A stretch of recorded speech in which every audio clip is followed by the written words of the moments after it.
Anong oras na? Wala pa si Nena. Gugutom na tuloy ako eh. Ito pa naman ang date namin ngayong Valentine's. Pero teka, ang masarap tong chocolate na nabili ko sa kanya. Ang regalo ko para ngayong Valentine's ah. Ba magagawa ko eh, gutom na ako. Tagal kasi niya eh.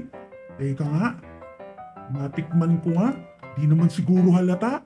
Di naman siguro mahahalata ni Nena na nakabawas ako ng isa. Teka nga, gutom na talaga ako. Nena, pasensya na. Talagang nagugutom na ako. Tagal mo eh. Mm. Mm. Mm. Mm. Ang sarap nga. Mm. Ah. Mm. Naku. Naku, yun na si Nena. Buti na lang may baon na akong tissue. Kasi hindi naman niya siguro ito mahahalata. Ayun o. Hindi naman siguro halata. Ay, yun na si Nena. Teka. Hmm.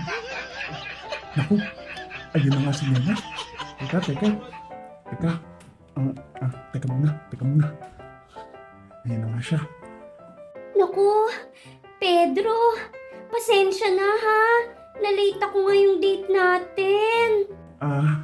Magandang gabi, Nena. Ikinalulugod kong makita ka ngayong gabi sa ating date ngayong Valentine's.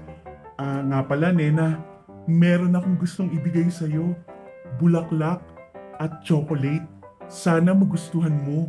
Naku, maraming salamat, Pedro. Paborito ko tong chocolate na to.